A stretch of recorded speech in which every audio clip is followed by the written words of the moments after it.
Sudden ಆಗಿ ಏನು ಹೇಳಬೇಕು ಅಂತ ಇಲ್ಲಿ ಬರುವಾಗ ಹೇಳಬೇಕು ಅಂತ ಅನ್ನಿಸ್ತಾ ಇಲ್ಲ. ಆದರೂ ಏನಂತ ಹೇಳಿದ್ರೆ ಇಲ್ಲಿ ಪಡೆದಂತಹ ಅನುಭವ ತುಂಬಾ ಅದ್ಭುತವಾದಂಥದ್ದು. ನಾವು ಫಸ್ಟಿಗೆ ನಾನು ನಮ್ಮ ಗಣೇಶರಿಗೆ ವಂದನೆಗಳನ್ನು ಸಲ್ಲಿಸ್ತಾ ಇದ್ದೇನೆ. ಯಾಕೆಂತ ಹೇಳಿದ್ರೆ ಇಂತಹ ಒಂದು ಜ್ಞಾನವನ್ನ ಉಂಟು ಅಂತ ಹೇಳುವುದರ ಬಗ್ಗೆ ನಮಗೆ ಒಂದು ಅರಿವನ್ನ ಮೂಡಿಸಿದವರು ನಮ್ಮ ಗಣೇಶ್ ಸರ್. ಆದ ಕಾರಣ ನಾವು ಎಲ್ಲರಿಗೂ ಕಂಪಲ್ಸರಿ ಮಾಡಿದ ಕಾರಣ ನಾವು ಇದಕ್ಕೆ ಸೇರಿದೆವು. ಫಸ್ಟಿಗೆ ನಮ್ಮಲ್ಲಿ ದ್ವಂದ್ವ ಇತ್ತು, ಅಂದ್ರೆ ಸೇರ್ಬೇಕಾ ಬೇಡವಾ, ಇದೆಲ್ಲ ನಮಗೆ ಯಾಕೆ, ಒಂದು 60 ವರ್ಷ ದಾಟಿದವರಿಗೆ ಬೇಕಿತ್ತು ಧ್ಯಾನ ಎಲ್ಲ, ನಮ್ಮಲ್ಲಿ ಯಾಕೆ ಅಂತ.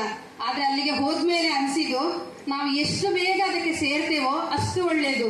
ಯಾಕೆಂತ ಹೇಳಿದ್ರೆ ಇದು ನನ್ನ ಪ್ರಕಾರ ಫಸ್ಟಿಗೆ ನಾನು ಅಂದುಕೊಂಡದ್ದು ಇದೊಂದು ನಮ್ಮ ಲೌಕಿಕ ಜೀವನದ ಬಗ್ಗೆ ಒಂದು ವೈರಾಗ್ಯವನ್ನ ತಾಳುವಂಥದ್ದು. ಅಂದ್ರೆ ಧ್ಯಾನ ನೆಕ್ಸ್ಟ್ 60ರ ನಂತರ ಜೀವನವೇ ಬೇಡ ಅಂತ ಯಾರಿಗೆ ಅನ್ನಿಸ್ತದೆ ಅಂತವರಿಗೆ ಇದು ಸೂಕ್ತ ಅಂತ. ಆದ್ರೆ ನಂತರ ನನಗೆ ಅಲ್ಲಿ ಹೋದ್ಮೇಲೆ ಗೊತ್ತಾದ್ದು ಇದು ನನ್ನ ಜೀವನ ಹೇಗಿರ್ಬೇಕು, ನಾನೊಂದು ನನ್ನ ಜೀವನದಲ್ಲಿ ಒಂದು ಖುಷಿಯಾಗಿ ಸಂತೋಷದಿಂದ ಎಲ್ಲರ ಜೊತೆ ಬಾಳ್ತಾ ಯಾವ ರೀತಿ ಇರಬೇಕು, ನನ್ನನ್ನು ನಾನು ಯಾವ ರೀತಿ ಸುಧಾರಿಸಿಕೊಳ್ಬಹುದು ಅಂತ ಹೇಳುವುದರ ಬಗ್ಗೆ ಇರುವಂತಹ ಜ್ಞಾನ. ಈ ಜ್ಞಾನವನ್ನ ನಮಗೆ ಅತ್ಯಂತ ಸೂಕ್ತವಾಗಿ ಮನದಟ್ಟಾಗುವಂತೆ ಮಾಡಿದವರು ನಮ್ಮ ಅಮ್ಮ. ಇವರಿಗೆ ನಾನು ಎಷ್ಟು ಧನ್ಯವಾದ ತಿಳಿಸಿದ್ರು ಸಾಲದು.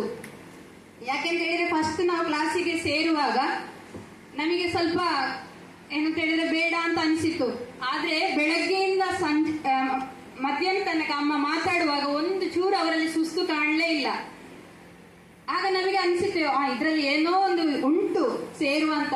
ಆದ್ರೆ ಕೊನೆಗೆ ನಮಗೆ ಇಲ್ಲಿ ಸ್ವಲ್ಪ ಥಿಯರಿ ಪಾಠ ಇದ್ರೂ ಕೂಡ AMC ಯಲ್ಲಿ ಒಂದು ಅನುಭವದ ಪಾಠ, ಇದನ್ನ ನಾನು ನಮ್ಮ ಜೀವನದಲ್ಲಿ ಮರೀಲಿಕ್ಕೆ ಸಾಧ್ಯವೇ ಇಲ್ಲ. ಇಷ್ಟು ಹೇಳ್ತಾ ನನ್ನ ಮಾತನ್ನು ಮುಗಿಸ್ತೇನೆ.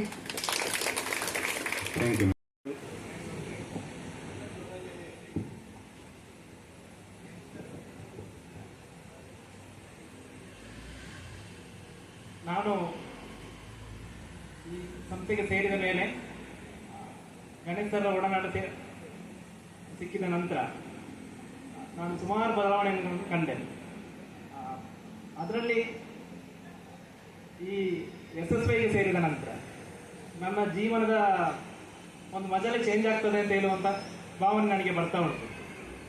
ನಾನು ಅದಕ್ಕಿಂತ ಮೊದಲು ಇದ್ದ ರೀತಿಗೂ ಈಗ ಇರುವ ರೀತಿಗೂ ಇನ್ನೂ ನಾನು ಇರಬೇಕು ಅಂತ ಹೇಳುವಂಥ ನನ್ನ ನಿರ್ಧಾರಕ್ಕೂ ಸುಮಾರು ವ್ಯತ್ಯಾಸಗಳು ನನ್ನಲ್ಲಿ ಕಾಣ್ತಾ ಉಂಟು. ನನ್ನ ವೈಯಕ್ತಿಕ ಜೀವನದಲ್ಲಿ ಸುಮಾರು ಕೆಲವೊಮ್ಮೆ ಒತ್ತಡಗಳನ್ನೆಲ್ಲ ಸುಮಾರು ಅನುಭವಿಸಿದ್ದೆ.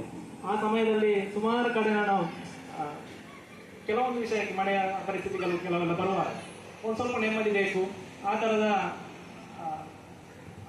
ಅನಿಸಿಕೆ ಇತ್ತು ನನ್ನೊಟ್ಟಿಗೆ. ಆ ಕಾರಣಕ್ಕೋಸ್ಕರ ನಾನು ಎಷ್ಟೋ ಸಲ ಶಾಲೆಗೆ ಬರಬೇಕಿದ್ರೆ ಬೇಸಿಗೆ ಟೈಮಲ್ಲಿ ಏನೋ ಒಂದು ನನಗೆ ನೆಮ್ಮದಿ ಅಂದರೆ ಸ್ವಲ್ಪ ತಾಳ್ಮೆಯಲ್ಲಿ ಇರಬೇಕು ಅಂತ ಹೇಳುವ ಉದ್ದೇಶಕ್ಕೆ ಕೆಲವು ನಾನು ಬರುವ ಪರಿಸರದ ಮಧ್ಯದಲ್ಲೆಲ್ಲ ನಿಂತು ಒಂದು ಸ್ವಲ್ಪ ಕೂಲಾಗಿ ಬರುವ ಅಂತಿಲ್ಲ ಆ ಥರದ ಇದನ್ನೆಲ್ಲ ರೂಢಿಸಿಕೊಂಡು ಬಂದಿದ್ದೆ. ಆದರೆ ಅದು ಯಾವುದು ಕೂಡ ನನಗೆ ಆ ನೆಮ್ಮದಿಯನ್ನು ನೀಡಿರಲಿಲ್ಲ. ಯಾವಾಗ ನಾನು SSYಗೆ ಸೇರಿದ್ದೆ ಅದರ ನಂತರ ತನ್ನಷ್ಟಕ್ಕೆ ಅದು ನನ್ನಲ್ಲಿಗೆ ಬರಲಿಕ್ಕೆ ಸ್ಟಾರ್ಟ್ ಆಗ್ತಾ ಬಂತು. ಒಂದು ನಾನು ಕೆಲವು ಜವಾಬ್ದಾರಿ ಅವಾಯ್ಡ್ ಮಾಡಿ ನೋಡಿದೆ. ಯಾಕೆಂದರೆ ಬ್ಲಡ್ ಸರ್ಕ್ಯುಲೇಷನ್ ನನಗೆ ಇದರಲ್ಲಿ ಎಂತ ಉಲ್ಲಾಸ ಆಗ್ತದೆ, ದಿನಕ್ಕೆ ಪ್ರಾಣಾಯಾಮ ಮಾಡ್ತಾರೆ. ಆಗ ಅದನ್ನು ಸ್ವಲ್ಪ ಅವಾಯ್ಡ್ ಮಾಡಿ ಹೋದು ಟ್ಯಾಬ್ಲೆಟನ್ನು. ಆನಂತರ ನಿಧಾನಕ್ಕೆ ಒಂದೊಂದು ಕಮ್ಮಿ ಆಗಬೇಕು ನನಗೆ ಮನಸ್ಸು ಆಗಿದೆ. ಹಾಗೆ ಡೈರೆಕ್ಟ್ ಟ್ಯಾಬ್ಲೆಟ್ ಕೂಡ ಇಟ್ಕೊಂಡು ಹೋಗಿದೆ ಅಲ್ಲಿಗೆ. ಹಾಗೆ ಏನು ಸಮಸ್ಯೆ ಆಗಿಲ್ಲ. AMCಯಲ್ಲಿ ಮುಗಿಯಲ್ಲವರೆಗೂ ನನಗೇನು ಸಮಸ್ಯೆ ಇಲ್ಲ. ಈಗ ದಿನಂಪ್ರತಿ ಮತ್ತು ಇನ್ನೊಂದು ನಾನು ತುಂಬ ಬದಲಾವಣೆ ಕಂಡುಕೊಂಡದ್ದು ಕಪ್ಪು ಸಮಯಕ್ಕೆ. ಈಗ ಒಂದು ಟೀ ಕುಡಿದ್ರು ಕೂಡ ಗ್ಲಾಸ್ ಮತ್ತೆ ತೊಳೆಯೋಕು, ಬಟ್ಟೆ ಹೋಗಿದ್ದರೆ ಸ್ವಲ್ಪ ಇದನ್ನು ಸ್ವಲ್ಪ ಮತ್ತೆ ವಾಶ್ ಮಾಡೋದು, ಹಾಗೆ ಆಗ್ತಿತ್ತು. ಈ 29ನೇ ತಾರೀಕಿನ ಮೇಲೆ ಪ್ರತಿಯೊಂದನ್ನು ತೆಗೆದವನ್ನ ಅಲ್ಲಿ ಇಡುವುದು, ಪ್ರತಿಯೊಂದು ಗ್ಲಾಸನ್ನು ತಕ್ಷಣ ತೊಳೆದು ನನ್ನ ಕೆಲಸ ನಾನೇ ಮಾಡ್ತಿದ್ದೆ. ಎಲ್ಲರ ಈಗ ಕಾಲೇಜಿನ ವ್ಯವಸ್ಥೆ ಇರಲಿಲ್ಲ. ನಮಗೆ ನಾವು ಹಳ್ಳಿಯವರ ಕಾರಣ ಭಾರಿ ಚೆನ್ನಾಗಿ ನಮಗೆ ಆಗಿದೆ. ಅಲ್ಲಿ ಒಳ್ಳೆಯ AMC ನಾವು ಮುಗಿಸಿಕೊಂಡು SSC ಕಡೆಗೆ.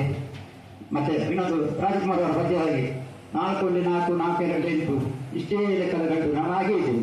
ಈಗ 4 3 12 ಹುಡುಗರು ನಮಗೆ ಈಗ ಹೋಗ್ತದೆ, 12 ಕಡೆ ನಾವು ಈಗ ಹೋಗ್ತಾ ಇದ್ದೇವೆ. ಹಾಗೆ ಏನಾಗಿ ನನಗೆ ತುಂಬ ವೈಯಕ್ತಿಕವಾಗಿ ಲಾಭ ಆಗಿದೆ ಅಂತ ಹೇಳಿ ಹೇಳ್ತಾ ಅವಕಾಶ ಹೊಂದಿಸ್ತೇನೆ. Thank you.